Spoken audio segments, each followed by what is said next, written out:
Global ITI में आप सभी लोगों का स्वागत है।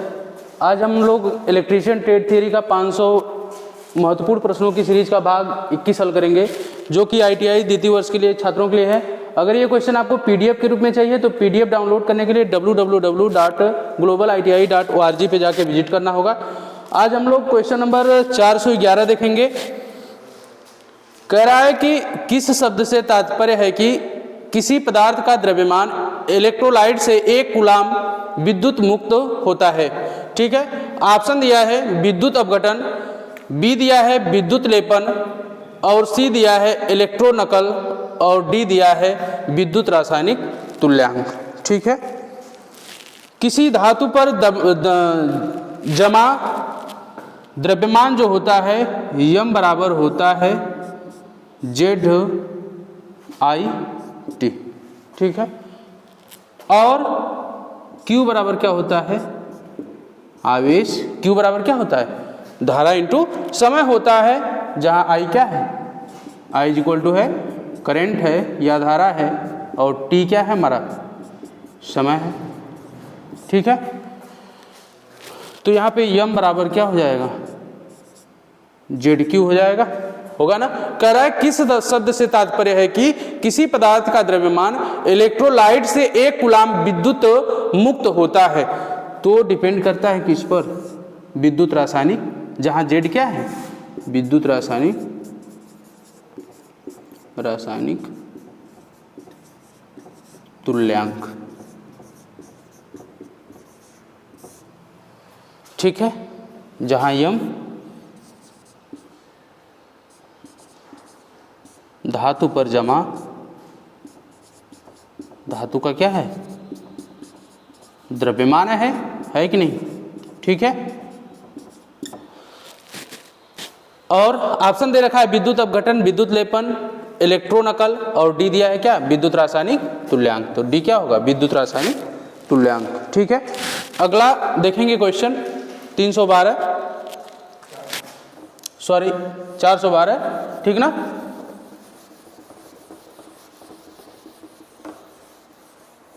संक्षिप्त नाम यूपीएस का पूर्ण रूप क्या है। ठीक है, कह रहा है यूपीएस का पूरा नाम क्या है। ठीक है, ये तो हमारा यूपीएस का संक्षिप्त नाम है, जिसको हिंदी में हम बोलते हैं क्या, अबाधित पावर सप्लाई। ठीक है, और इंग्लिश में इसका पूरा नाम होता है अनइंटरप्टेड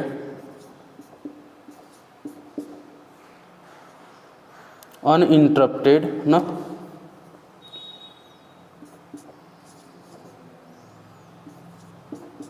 अनइंटरप्टेड पावर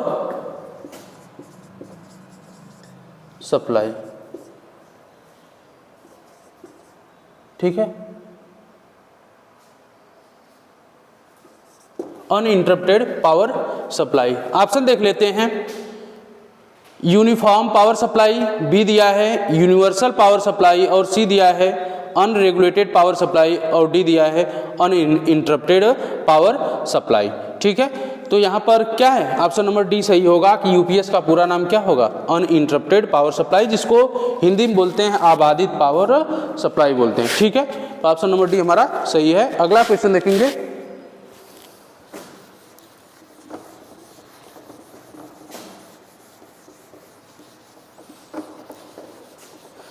आवृत्ति कन्वर्टर कौन सा है।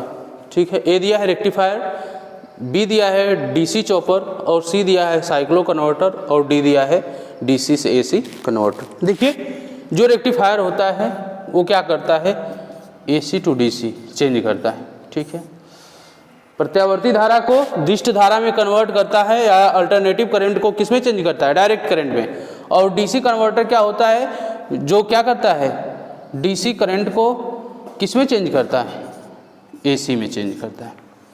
ठीक है, और हमारा जो साइक्लो कन्वर्टर होता है, यही जो है ये क्या करता है, फ्रीक्वेंसी को क्या करता है, फ्रीक्वेंसी को चेंज करता है। ठीक है, यही फ्रीक्वेंसी को क्या करता है, बदलता है। तो ऑप्शन नंबर हमारा सी क्या होगा, सही होगा। अगला क्वेश्चन देखेंगे।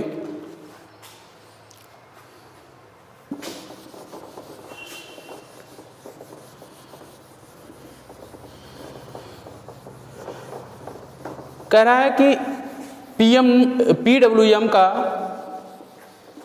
पूर्ण रूप क्या है या पूरा नाम क्या है। PWM का पूरा नाम क्या है। देखिए पूरा नाम जो होता है PWM का होता है pulse width modulation, pulse width modulation होता है। ऑप्शन दिया है पल्स वाइड मॉड्यूलेशन, बी दिया है पल्स विड्थ मॉड्यूलेशन और सी दिया है फेज वाइड मॉड्यूलेशन और डी दिया है क्या, फेज विड्थ मॉड्यूलेशन। तो हमारा PWM का पूरा नाम जो होता है पल्स विड्थ मॉड्यूलेशन होता है। तो ऑप्शन नंबर कौन सा सही होगा, ऑप्शन नंबर हमारा बी सही होगा। ठीक है, पल्स विड्थ मॉड्यूलेशन। अगला क्वेश्चन देखेंगे।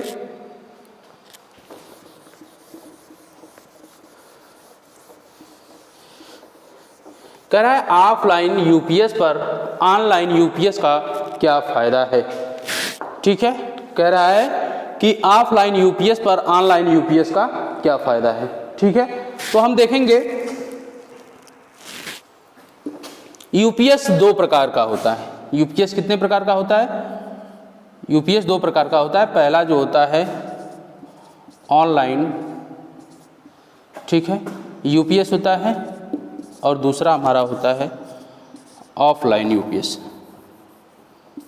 Offline UPS.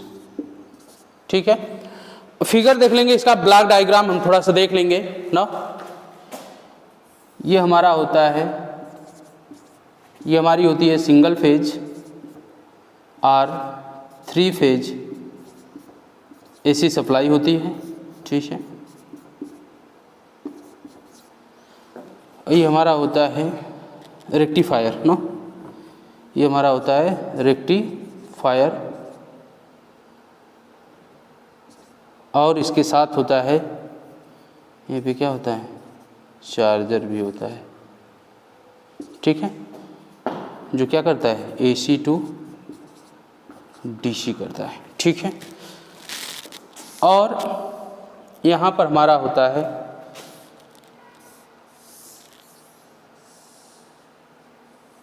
क्या होता है, इन्वर्टर होता है। ठीक है, जो क्या करता है DC टू AC ना। आगे हमारा होता है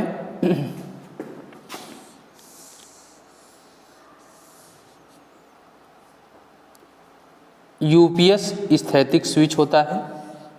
ठीक है,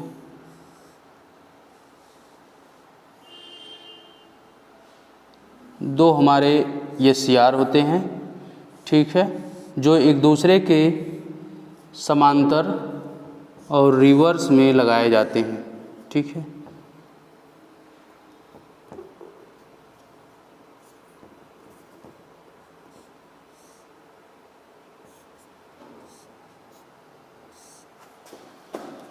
इससे हमारा क्या होता है, इसके बाद हमारा क्या होता है, लोड कनेक्ट होता है। ये क्या होता है, लोड होता है।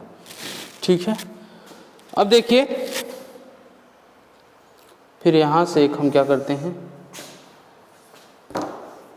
इसको हम बोलते हैं यूपीएस स्थैतिक स्विच बोलते हैं।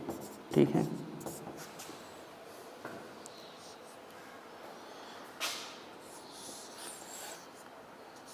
यहाँ भी हम क्या लगाते हैं, मेंस स्थैतिक स्विच लगाते हैं। 2 SCR हमारे होते हैं। ठीक है, और जो एक दूसरे के समांतर लेकिन रिवर्स में लगाए जाते हैं। ठीक है,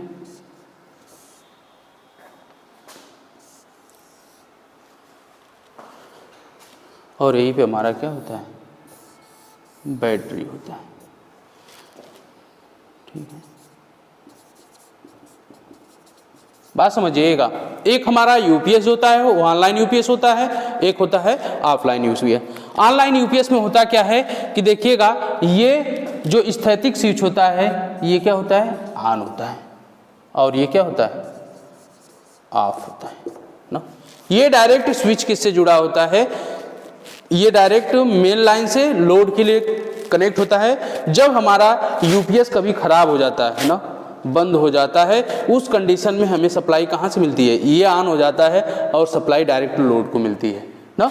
लेकिन जब कभी अगर हमारा मेन सप्लाई ना रहे तो हमारी बैटरी क्या होती है, ये रेक्टिफायर क्या करता है, इस एसी को क्या करता है रेक्टिफायर डीसी में चेंज करता है, और डीसी से ये चार्जर क्या करता है, इस डीसी से ये चार्जर क्या करता है, इस बैटरी को चार्ज करता है, और फिर जो यहाँ पे डीसी आती है ना, उसको क्या करता है, इन्वर्टर एसी में कन्वर्ट करता है, ठीक है। और फिर ये स्थैतिक स्विच अगर मेन लाइन में मिल रही है, ठीक है, तो ये क्या करेगा, ये कंटिन्यू काम करेगा, ठीक है। लेकिन जैसे ही मेन लाइन कट जाएगी फिर ये बैटरी से फिर इसको ऑन करेगा। लेकिन जब कभी ये पूरा यूपीएस सिस्टम ही खराब हो जाता है, उस कंडीशन में क्या काम करता है, ये हमारा मेन स्थैतिक स्विच काम करता है,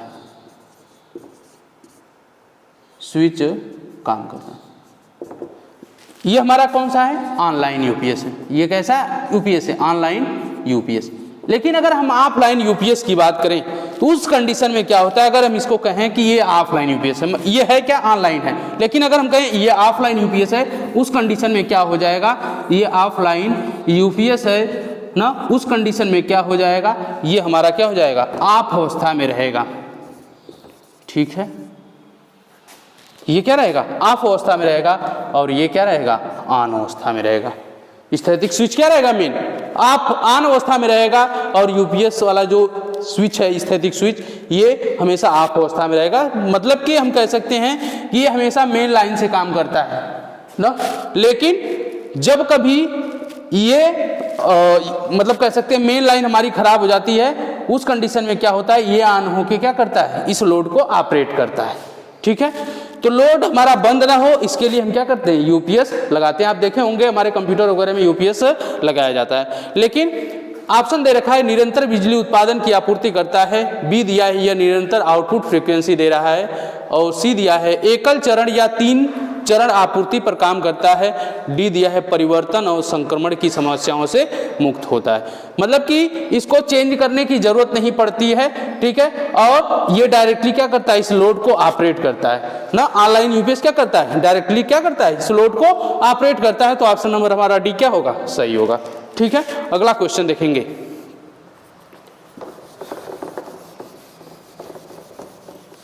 कह रहा है निरंतर आउटपुट वोल्टेज का उत्पादन करने के लिए एक स्वचालित वोल्टेज स्टेबलाइजर ना में किस इलेक्ट्रॉनिक सर्किट का उपयोग किया गया है। मतलब कह रहे हैं कि हमारा जो स्टेबलाइजर है वो ऑटोमेटिक है, और कह रहा है कि निरंतर आउटपुट वोल्टेज का उत्पादन करने के लिए एक स्वचालित वोल्टेज स्टेबलाइजर में किस इलेक्ट्रॉनिक सर्किट का उपयोग किया जाता है। कह रहे हैं कि स्टेबलाइजर हमारा ऑटोमेटिक है, मतलब कि उसमें किसी प्रकार की रुकावट ना हो और वो कंटिन्यू आउटपुट वोल्टेज हमें प्रदान करे। इसके लिए हम कौन सी इलेक्ट्रॉनिक सर्किट का उपयोग करेंगे, ठीक है। ए दिया है रेक्टिफायर सर्किट। रेक्टिफायर के बारे में आप जानते होंगे, ये क्या काम करता है, एसी टू डीसी चेंज करता है, ठीक है। और एम्पलीफायर क्या दिया है, लो सिग्नल को हाई सिग्नल में कन्वर्ट करता है। हाई सिग्नल, अब ये डिपेंड करता है कैसा सिग्नल दे रहे हैं, वो उस पर डिपेंड करेगा ना। अब उसमें हम वोल्टेज दे रहे हैं, क्या कर रहे हैं, उसके आधार पर ये करेगा कि हम उसमें वॉइस दे रहे हैं। एम्पलीफायर डिपेंड करता है, अलग अलग प्रकार से बनाए जाते हैं। सी दिया है दोलन सर्किट है ना, ऑक्सीलेटर सर्किट, और डी दिया है फीडबैक सर्किट। देखिए कि मतलब अगर रुकावट ना हो, कंटिन्यू हमें आउटपुट मिले, इसके लिए हम क्या करते हैं, फीडबैक सर्किट का उपयोग करते हैं। किसमें, ऑटोमेटिक वोल्टेज स्टेबलाइजर में। और हमें बिना किसी रुकावट के हमें कंटिन्यू क्या करता है, वोल्टेज प्रदान करता है आउटपुट में। तो इसलिए हम क्या करते हैं, ऑप्शन नंबर हमारा डी सही होगा, फीडबैक सर्किट का उपयोग करते हैं इलेक्ट्रॉनिक सर्किट में, और जिसके कारण हमें निरंतर या कंटिन्यू आउटपुट वोल्टेज प्राप्त होता है। ठीक है, अगला क्वेश्चन देखेंगे।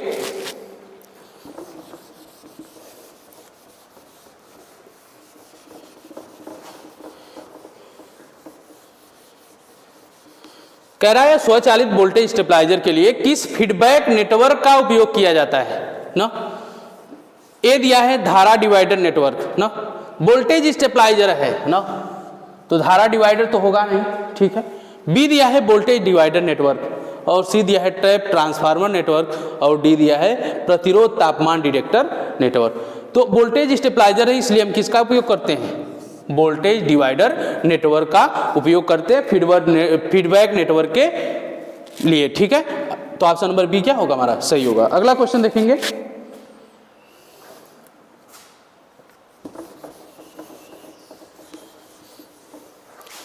चरणबद्ध ना वोल्टेज स्टेबलाइजर में, मतलब कह रहा है स्टेप्ड वोल्टेज स्टेबलाइजर में कौन सा विद्युत उपकरण वोल्टेज को सक्रिय कर रहा है। ठीक है, ए दिया है ऑटो स्टेप्ड, बी दिया है आउटपुट ट्रांसफार्मर, सी दिया है ओवर वोल्टेज रिले, और डी दिया है अंडर वोल्टेज रिले ना, मतलब विद्युत उपकरण वोल्टेज ना को सक्रिय कर रहा है ना। देखिए जो हमारा सक्रिय करता है वो होता है ऑटो स्टेप्ड ना। ये क्या करता है कि जैसे हमने किसी स्टेबलाइजर में कर दिया 250 वोल्ट, ऑटोमेटिक स्टेबलाइजर है, हमने उसको सेट कर दिया क्या 250 वोल्ट, तो जो ये 250 वोल्टेज को मेंटेन करता है वो हमारा होता है ऑटो स्टेप ना। तो ऑप्शन नंबर ए हमारा क्या होगा, सही होगा। ठीक है, अगला क्वेश्चन देखेंगे।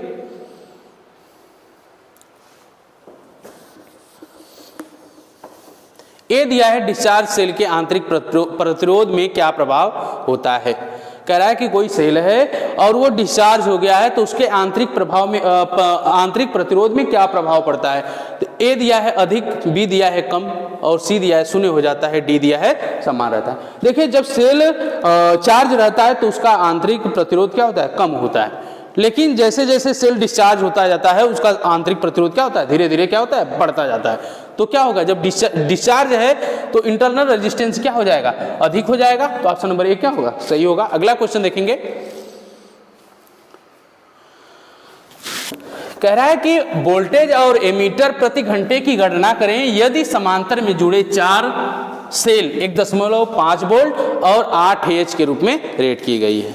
ऑप्शन दिया है, ए दिया है 6 वोल्ट एंड 25 AH, बी दिया है 3 वोल्ट एंड 16 AH, सी दिया है 4.5 वोल्ट एंड 8 AH, और डी दिया है 1.5 वोल्ट एंड 32 AH।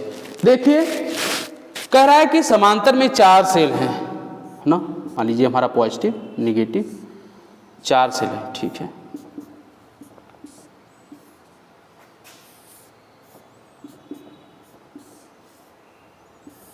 और जो चारों हैं वो समान रेटिंग के, मतलब कि ये 1.5 वोल्ट है, ये भी 1.5 वोल्ट है, और ये भी 1.5 वोल्ट है, और ये भी 1.5 वोल्ट है।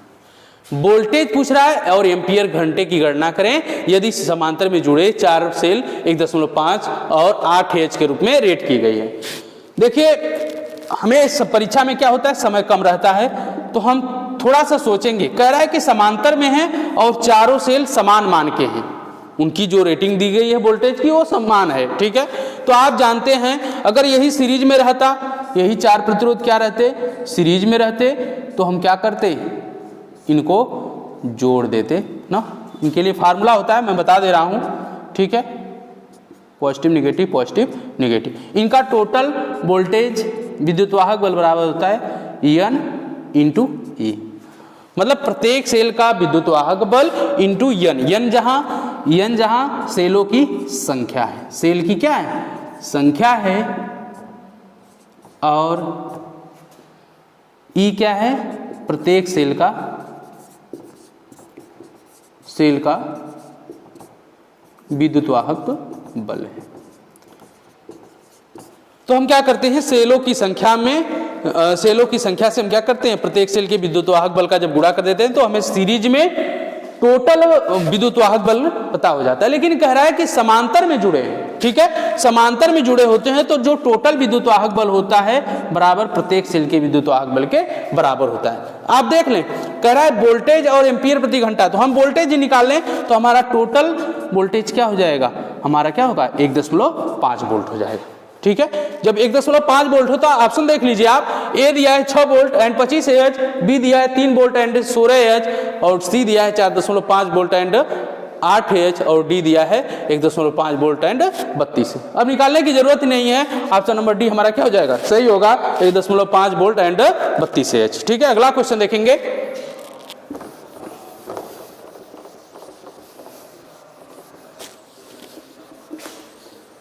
स्वचालित स्टेप्ड वोल्टेज स्टेबलाइजर का अनुप्रयोग कौन सा है? मतलब कह रहा है कि जो हमारा स्वचालित ऑटोमेटिक स्टेप्ड वोल्टेज स्टेबलाइजर जो होता है उसका उपयोग हम कहाँ करते हैं? ए दिया है गीजर में ना, बी दिया है ग्राइंडर में कोई स्टेबलाइजर यूज नहीं होता है, ठीक है, उसी प्रकार गीजर की बात है, सी दिया है टीवी रिसीवर, और डी दिया है एयर कंडीशनर। तो हम उपयोग कहाँ करते हैं? टीवी रिसीवर में उपयोग करते हैं ऑटोमेटिक वोल्टेज स्टेबलाइजर का। तो ऑप्शन नंबर सी हमारा क्या होगा, सही होगा। अगला क्वेश्चन देखेंगे, करा इन्वर्टर का कार्य कौन सा है? अभी मैंने बताया ना, मैंने यूपीएस का बनवाया था ब्लॉक आरेख, उसमें बताया था कि जो हमारा इन्वर्टर होता है वो क्या काम करता है, डीसी टू एसी चेंज करता है, ठीक है। ए दिया है वोल्टेज को डीसी वोल्टेज में परिवर्तित करता है ना, बी दिया है वोल्टेज को एसी वोल्टेज में परिवर्तित करता है, ठीक है, सी दिया है डीसी वोल्टेज उच्च डीसी वोल्टेज में परिवर्तित करता है, ठीक है,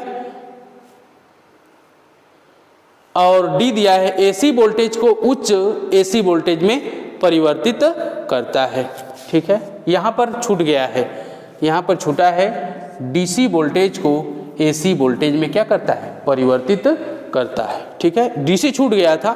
देखिए कह रहा है कि अगर आप कहेंगे कि कैसे ये हुआ, आपको यहाँ पे एसी देना चाहिए था, ठीक है, एसी वोल्टेज को डीसी वोल्टेज में परिवर्तित करता है। बी दिया है डीसी वोल्टेज को एसी वोल्टेज में परिवर्तित करता है, जबकि हम जानते हैं जो इन्वर्टर होता है वो डीसी को एसी में चेंज करता है, जबकि हमारा जो रेक्टिफायर होता है एसी टू डीसी में चेंज करता है ना, ठीक है। ये हमारा इन्वर्टर होता है, ठीक है, और ये हमारा क्या होता है, रेक्टिफायर होता है, ठीक है, बात समझ रहे हैं।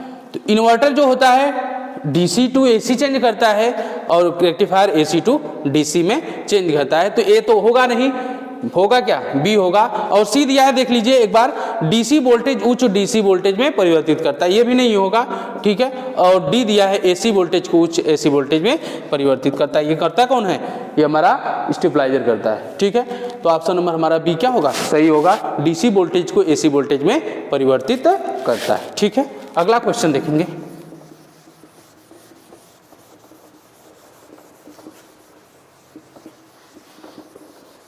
कह रहा है इन्वर्टर में आउटपुट ट्रांसफार्मर का उद्देश्य क्या है? अगर हम इन्वर्टर का ब्लॉक आरेख बनाएं, ठीक है, तो बनाएंगे हम, ये हमारा होता है रेक्टिफायर होता है, ठीक है, और ये हमारा होता है कन्वर्टर,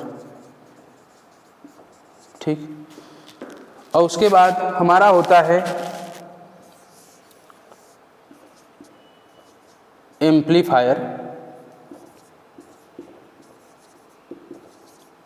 ट्रांसफार्मर,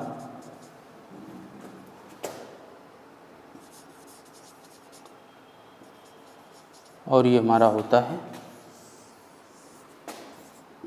आउटपुट परिपथ,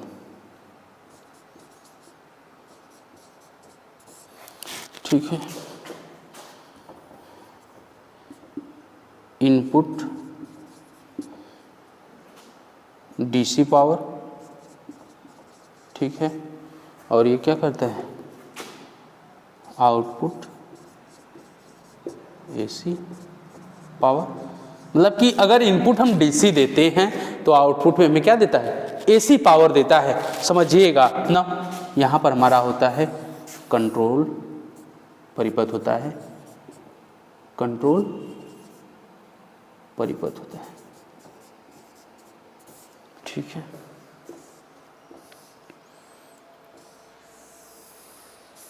ठीक है, और ये हमारा फीडबैक मेरा है,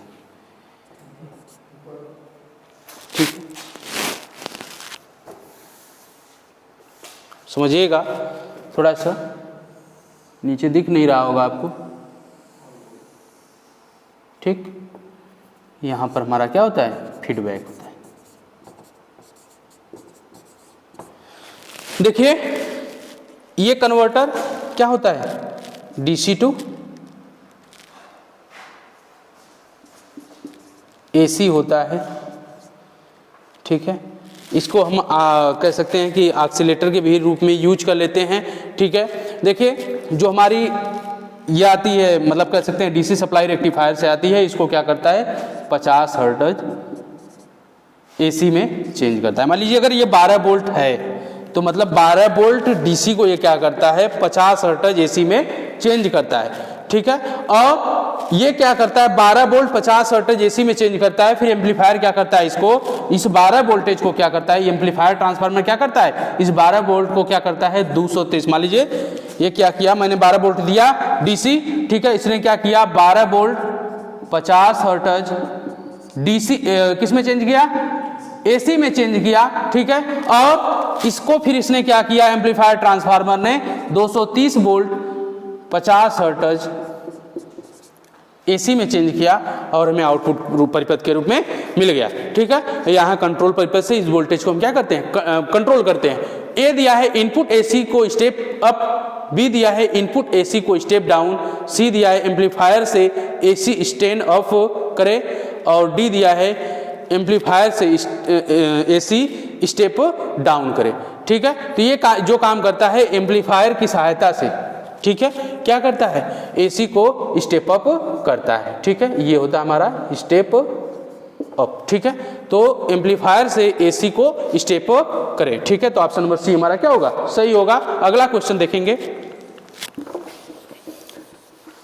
कह रहा है स्वचालित वोल्टेज स्टेबलाइजर में किस प्रकार के आउटपुट ट्रांसफार्मर का उपयोग किया जाता है, ठीक है। स्वचालित वोल्टेज स्टेबलाइजर में किस प्रकार के आउटपुट ट्रांसफार्मर का उपयोग किया जाता है। देखो जो हमारा ट्रांसफार्मर होता है वो हमारा होता है ऑटो ट्रांसफार्मर, ठीक है। स्टेबलाइजर में हम किसका यूज करते हैं, देखिए ट्रांसफार्मर ऑटो ट्रांसफार्मर दो प्रकार के होते हैं, एक मैनुअली होता है और दूसरा जो होता है एक मैनुअली होता है,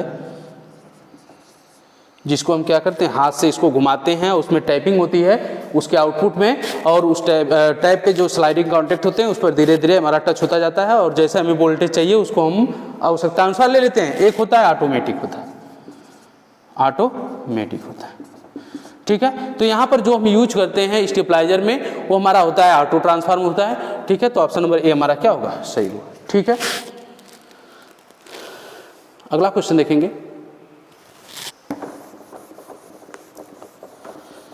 कह रहा है कि नियत वोल्टेज ट्रांसफार्मर किस सिद्धांत पर काम करता है।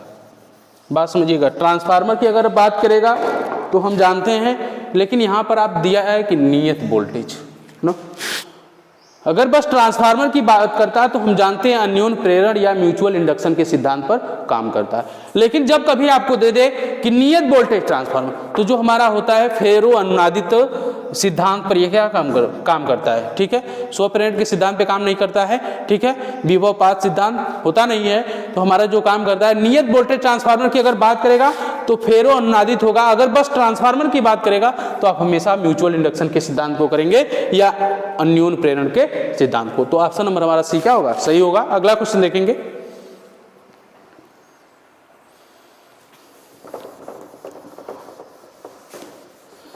सर्वो वोल्टेज स्टेबलाइजर में किस ट्रांसफार्मर का उपयोग किया जाता है। देखिए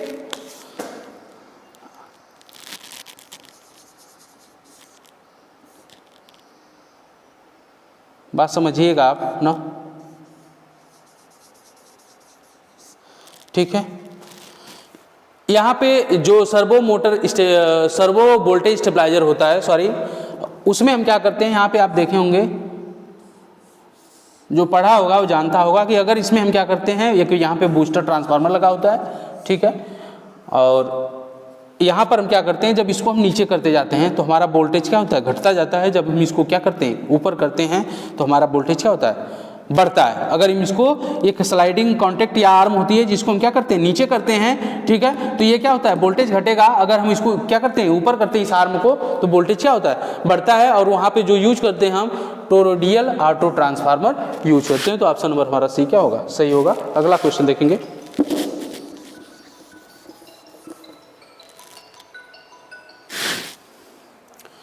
एसी वोल्टेज स्टेबलाइजर का प्रकार क्या है, ठीक है।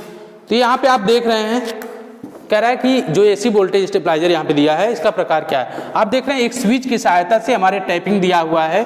ये जो मतलब ये ट्रांसफार्मर हमारा, ये ऑटो ट्रांसफार्मर है, और इस टैपिंग पर हम क्या करते हैं, स्विच को घुमाते हैं। तो हमने बताया था अभी जस्ट पहले ही कि ये मैनुअल टाइप है, ठीक है।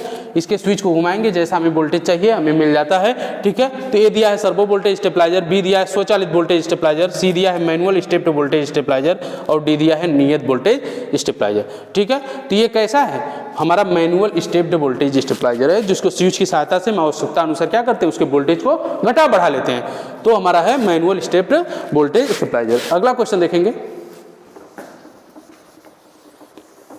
वोल्टेज स्टेबलाइजर में इलेक्ट्रॉनिक सर्किट में शॉर्ट सर्किट दोष की जांच करने के लिए किस उपकरण का उपयोग किया जाता है। मतलब कह रहा है कि हमारा वोल्टेज स्टेबलाइजर है, उसमें अगर हमें शॉर्ट सर्किट की जांच करना होगा तो हम किसका उपयोग करेंगे, ठीक है। ऑप्शन दिया है ए मीटर, बी दिया है वोल्ट मीटर, सी दिया है ओम मीटर, और डी दिया है मल्टीमीटर। देखिए ए मीटर जो होता है ये करंट की जांच करने के लिए होता है, वोल्ट मीटर जो होता है वोल्ट मीटर की जांच करने के लिए होता है, और ओम मीटर जो होता है वो प्रतिरोध की जांच करने के लिए।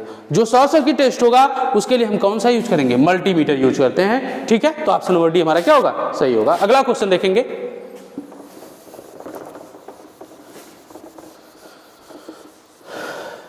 एक साधारण इन्वर्टर में महत्वपूर्ण चरण क्या है। ए दिया है दोलक और दिशकारी चरण, बी दिया है दोलक और एम्पलीफायर चरण, और सी दिया है एम्पलीफायर और ट्रांसफार्मर निर्गत चरण, डी दिया है ऑक्सीलेटर, दोलक और एम्पलीफायर और ट्रांसफार्मर उत्पादन चरण। अभी जस्ट मैंने बताया था कि यहाँ पर जो होता है ऑक्सीलेटर होता है, ठीक है, ऑक्सीलेटर होता है, ठीक है, और इसके बाद क्या होता है, एम्पलीफायर ट्रांसफार्मर होता है, फायर ट्रांसफार्मर होता है। मैंने जस्ट बताया कन्वर्टर, या कह सकते हैं कि कन्वर्टर या ऑक्सीलेटर, और उसके बाद क्या होता है, ट्रांसफार्मर होता है, ठीक है। जो क्या करता है, ये इस डीसी को 12 वोल्ट, मान लीजिए हमने डीसी दिया तो इसको क्या करता है 12 वोल्ट 50 हर्ट्ज में कन्वर्ट करता है, फिर इसको ये क्या करता है 230 वोल्ट 50 हर्ट्ज में बदल देता है, ठीक है। तो ए दिया है मतलब दोलक और दिशकारी चरण, बी दिया है दोलक और एम्पलीफायर चरण, और सी दिया है एम्पलीफायर और ट्रांसफार्मर निर्गत चरण, डी दिया है दोलक एम्पलीफायर और ट्रांसफार्मर उत्पादन चरण। तो यहाँ पे देखने में कौन सा लग रहा है, ऑप्शन नंबर डी हमारा क्या है, सही है। पहले दोलक है, एम्पलीफायर, ट्रांसफार्मर उत्पादन चरण, तो ऑप्शन नंबर डी हमारा क्या होगा, सही होगा। अगला क्वेश्चन देखेंगे।